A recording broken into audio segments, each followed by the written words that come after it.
Eh bien, comme dirait notre cher Thierry Henry national, bizarre. Bizarre tout ça. Bonjour à vous, comment vous allez? Bien? J'espère, je suis très content de vous retrouver aujourd'hui pour parler de DC. Eh bien oui, ça y est, James Gunn a fait les annonces qu'il avait promis de faire en janvier. D'ailleurs, le 31, hein, bravo à toi frérot, t'as fait ça dans le temps additionnel. Mais ça y est, elles sont là. Donc bien évidemment, on en parle avec une vidéo, comme énormément de créateurs de contenu sur internet qui feront la même, qui ont déjà fait même leur vidéo résumé, récapitulatif, théorie peut-être, j'en sais rien, enfin bref.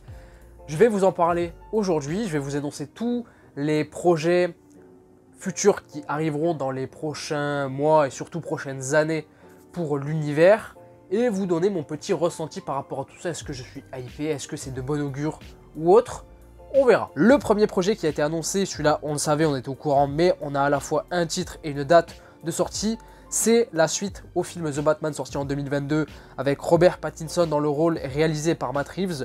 Le deuxième film s'appellera The Batman Part 2, Part 2, voilà, avec mon accent anglais magnifique. Et le film est prévu pour sortir le 3 octobre 2025. Aucune info, aucune précision sur la fameuse série spin-off centrée sur le pingouin avec Colin Farrell, qui devrait commencer son tournage de manière imminente, mais pour le film, c'est tout ce que nous savons. Ensuite, on a eu l'annonce d'un nouveau film Batman, cette fois-ci intitulé The Brave and the Bold, qui se concentrera sur Bruce Wayne, et donc Batman et Damian Wayne en Robin, et le film présentera aussi les débuts de la Bat Family. Cette fois-ci, on parle d'une série centrée sur Booster Gold, un personnage assez secondaire, mais quand même assez connu de l'univers DC, assez loufoque, décalé, il vient du futur, c'est un héros qui est la caricature du super-héros tout en étant un certain loser magnifique avec des petites fulgurances d'héroïsme par moment. Et en vrai, de tous les projets, c'est peut-être le seul que je verrais bien être réalisé par James Gunn, du moins en partie parce qu'on parle d'une série qui devrait sortir sur HBO Max. Espérons d'ailleurs que HBO Max sera disponible d'ici là en France, ce serait y a intérêt. On continue avec les séries puisque cette fois-ci c'est un spin-off centré sur Amanda Waller qui est en préparation avec le retour de Viola Davis et c'est une série qui se passera après les événements de la saison 1 de Peacemaker. Retour au cinéma cette fois-ci avec un film d'horreur qui est en préparation centré sur le personnage de Swan Sing, qui avait déjà eu droit à une série il y a quelques années. Supergirl, la cousine donc de Superman, aura aussi droit à son film solo qui s'appellera Supergirl Woman of Tomorrow, aucune autre précision en plus. Une première série d'animation, cette fois-ci intitulée Créature Commando, a été annoncée. Je sais pas du tout qui c'est, je sais pas du tout de quoi ça parle, mais pourquoi pas. On reste dans le domaine des séries puisque cette fois-ci, et ça va décevoir pas mal de personnes, dont moi, une série sur Green Lantern a été annoncée, centrée à la fois sur Hal Jordan et John Stewart, et apparemment, la série en termes d'ambiance et d'atmosphère serait dans la veine de la très connue série True Detective que j'aime tout particulièrement, donc on peut imaginer une espèce de genre assez mystérieux, enquête, tout en étant un body cop entre les deux personnages. Un groupe s'appelant The Authority aura aussi le droit à son film solo, je connais pas du tout, c'est assez obscur, mais pourquoi pas, et James Gunn a aussi tenu à préciser que c'est un projet qui lui tient pas mal à cœur. Retour sur les séries, cette fois-ci concentré sur les Amazones de Themyscira, qui auront le droit enfin à leur spin-off, qui s'intitulera Paradise Lost, et les événements de cette série se dérouleront avant le premier film Wonder Woman. Et on termine avec le tant attendu nouveau film Superman qui s'appellera Superman Legacy et qui devrait sortir le 11 juillet 2025. Et je précise une dernière chose, c'est que toutes ces annonces représentent la partie 1 du chapitre 1 annoncé par DC Studios et cette partie 1 s'appelle Gods and Monsters. Voilà, bon, j'ai tout dit, les différents projets ont été annoncés, James Gunn a aussi dit quelques mots sur d'autres domaines, mais je garde ça pour une autre vidéo potentiellement. Qu'est-ce que vous en pensez? Qu'est-ce que vous en pensez de toutes ces annonces des films, des séries? Il a aussi été précisé que les films, les séries, mais aussi les jeux vidéo, dont aucun n'a été annoncé dernièrement, seront aussi connectés. Bref, qu'est-ce que vous pensez de tout ça? Dites-moi dans les commentaires. De mon côté, à chaud, puisque ça vient, voilà, ça a été annoncé là dans les dernières heures. Petite douche froide. Je vais pas mentir, petite douche froide, j'étais très hypé à l'idée d'avoir des annonces officielles et concrètes sur l'avenir de l'univers DC au sens large, au cinéma, mais aussi en série. J'avais espoir qu'on reparte sur de toutes nouvelles bases à 100%, qu'on fasse table rase de tout ce qui a été fait auparavant pour rebâtir, pour reconstruire et se diriger vers quelque chose de plus grand et à la hauteur de l'univers DC en question, avec les personnages emblématiques et d'autres secondaires qui viennent s'immiscer entre les choses. Et en vrai, c'est ce qu'on a eu, en partie, avec le nouveau film Superman qui a été annoncé, le nouveau film Batman, même si ces deux-là, c'est pas vraiment en termes de ce que ça peut annoncer des projets que j'aurais imaginé comme étant les premiers films Batman et le premier film Superman de ce nouvel univers entre guillemets. Superman Legacy, c'est cool, Superman pas de soucis, mais ça va parler de l'héritage finalement. Ouais, héritage, Legacy c'est normal, mais de l'héritage, une certaine passation de flambeau finalement de notre cher Superman pour la suite. Pareil pour Batman, de Brave and the Bold, qui va mettre en avant Robin, toute la Bat Family, c'est très bien, mais on aura affaire à un Batman déjà assez expérimenté, qui a de la bouteille, parce que bon, la Bat Family, les Robin, ils n'arrivent pas 2 semaines après que Batman soit devenu Batman, vous voyez ce que je veux dire. Donc on va encore avoir affaire à un Batman d'un certain âge, pas aussi poussé que l'était Ben Affleck je pense, mais quand même. Donc voilà, je sais pas, et c'est pas ce que j'avais imaginé comme étant les nouvelles fondations finalement pour un nouvel univers d'ici. Voilà, je pense que vous m'avez compris. Je suis désolé, je donne mon ressenti, en plus je suis enrhumé, ça doit s'entendre, je suis désolé, mais c'est mon ressenti de manière assez spontanée, pêle-mêle. Donc voilà, si je bégaye un petit peu, si je trouve pas forcément les bons mots ou quoi que ce soit, si c'est un petit peu décousu pour vous, pardon, je m'en excuse. Mais ouais, petite déception, petite douche froide, parce que c'est pas forcément ce que j'avais imaginé à 100%. Après, il y a des projets, mine de rien, Superman, Batman, les deux films là, je suis chaud, parce que ça va parler de Superman, donc moi ça me va, ça va parler de Batman, surtout en plus d'un aspect de Batman qui a pas énormément été montré au cinéma, tout l'aspect de la Bat-Family, etc. C'est très très cool, moi j'adore. Et ensuite, Supergirl, le film solo, Woman of Tomorrow, je suis chaud, je sais pas pourquoi, je le sens bien ce personnage. Moi, Kara Zor-El, c'est un personnage que je trouve assez dramatique finalement, peut-être un petit peu plus que les Kal-El, donc Superman, son cousin, puisque ben, la nature même de ce personnage, de Kal-El, c'est que finalement, il n'a pas vu sa race et sa planète partir en fumée, se détruire, disparaître, puisqu'il n'était qu'un bébé, là où Kara Zor-El était déjà d'un âge avancé et a vu les siens mourir, a vu son monde s'éteindre. Donc il y a cette once de dramaturgie un petit peu plus présente chez Supergirl que moi j'apprécie beaucoup, et en vrai son film, je suis chaud, je sais pas pourquoi. Il y a aussi la série Booster Gold qui a été annoncée. Je m'attendais à, de la part de James Gunn et de Peter Safran, parce qu'ils sont c'est toujours bon de le rappeler, James Gunn et Peter Safran, ce sont eux les deux co-directeurs de DC Studios, c'est eux qui chapeautent tout, il n'y a pas que James Gunn.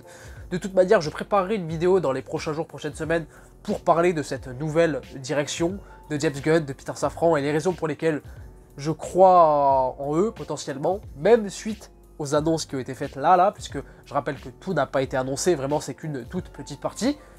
Mais je disais quoi? Je m'en rappelle plus. Oui, je m'attendais à ce qu'on ait, en termes de nouveaux projets, des trucs assez inattendus, entre guillemets, sur des personnages pas forcément attendus, je le répète encore une fois.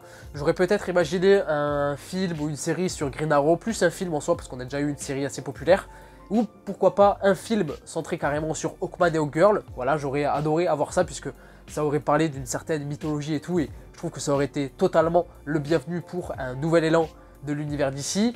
Mais on a eu une série sur Booster Gold, je suis chaud. Et en plus, parmi tous ces projets-là, je l'ai déjà dit, mais James Gunn pourrait réaliser ce projet, du moins en bonne partie, puisqu'on va parler de séries donc de plusieurs épisodes. Il pourrait chapeauter ça. Franchement, il pourrait chapeauter ça, parce que Booster Gold, il vient du futur, il est arrivé dans le présent pour essayer de se montrer, d'être une certaine caricature de super-héros, et il est assez détesté par la plupart des membres de la Justice League. C'est un loser magnifique, qui a une once de fulgurance, d'héroïsme par moment. C'est un personnage en vrai qui pourrait sortir tout droit de The Boys, tout en étant chez DC, avec les curseurs moins poussés que ne le sont les personnages de The Boys en vrai, mais quand même, voilà un exemple. C'est un personnage qui est capable de se faire payer pour sauver des vies, et qui a même des sponsors publicitaires. Enfin voilà, c'est un truc assez loufoque, assez décalé, qui pourrait plaire à James Gunn, totalement. Je suis chaud. Un film d'horreur sur Swamp Thing, ça c'est très cool, qui parle d'un film d'horreur, puisque ça va mettre en avant un tout autre genre, une ambiance différente, un ton différent, une atmosphère différente, et ça prouve que finalement, le futur de DC ne sera pas uniformisé en termes de ton, d'ambiance, etc. On partira pas sur des blagues dans tous les sens, ou un truc assez sombre d'entrée de jeu, assez mature. Il y aura à boire et à manger pour tout le monde. On aura des droits à des projets assez lumineux, comme vont l'être les films Superman. On va avoir aussi des films d'horreur, Swamp Thing par exemple. Des trucs assez loufoques, légers, comme Booster Gold.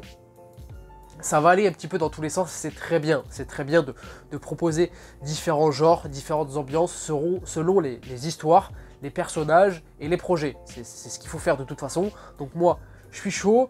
Ensuite, il y a eu quoi? Oula, j'ai un trou, je prends mes notes, excusez-moi. Je regarde. C'est une vidéo bout de pomme, sans forcément beaucoup de montage, totalement dans le naturel. Donc voilà. La série Green Lantern, alors, très attendu comme personnage, Green Lantern, j'aurais aimé un film. Je vais pas vous mentir, Green Lantern, j'aurais aimé un film parce que c'est un film quoi. Au cinéma, ça peut être un truc de ouf. Mais on devra se contenter d'une série. En plus, centrée à la fois sur Hal Jordan et John Stewart, les deux, pas l'un des deux, les deux en même temps. Inspiré donc de True Detective, donc on aura potentiellement en termes d'ambiance, de genre, un truc assez mystérieux, avec une certaine enquête, un body cop sans doute entre les deux, donc une certaine alchimie qui va se créer entre les deux personnages. Moi je suis chaud, True Detective c'est une de mes séries préférées, et en soi, si on adapte ça bien avec l'univers de Green Lantern et les différentes histoires qu'on peut raconter, ça peut avoir de la gueule, mais c'est une série. C'est une série, j'aurais aimé avoir un film parce que Green Lantern c'est grandiose, c'est le grand spectacle, c'est du cosmique au possible. Ça peut donner un truc fou au cinéma, mais ça n'a pas été le cas. J'ai hâte, j'ai quand même hâte parce que c'est Green Lantern, parce qu'on va au moins avoir un truc à se mettre sous la dent concernant cet univers. J'espère que vraiment d'ici là, là on parle vraiment de 2025 au minimum, hein, que d'ici là, HBO Max sera disponible en France, sinon il va y avoir un problème. Mais voilà, le film Batman, bon j'en ai un petit peu parlé, qui mettra en avant donc une relation Batman et Robin, tout en présentant aussi les débuts de la Bat Family. Donc, encore une fois, je le répète, mais on devrait avoir un Batman, un nouvel acteur déjà dans le rôle, et aussi un Batman déjà assez expérimenté, qui a un petit peu de bouteille, pas aussi poussé, je le répète encore une fois, que l'était sans doute Ben Affleck, mais quand même. Donc voilà, reste à voir, mais je suis chaud parce que c'est Batman, parce que voilà, même s'il y a peut-être une overdose de lui et de son univers qui est présente et que je ressens, vas-y, l'enfoiré, il me hype quand même, je suis désolé. Amanda Waller, la série spin-off, oulala, la série spin-off Amanda Waller, je comprends pas. Ça, voilà, je comprends pas. Là, on arrive sur le chose, la petite douche froide, la petite déception. Je pensais qu'on allait repartir sur une refonte totale à 100% et qu'on allait faire table rase de tout, je le répète.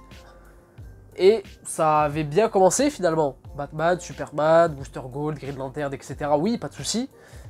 Mais là, une série de spin-off Amanda Waller avec le retour de Viola Davis.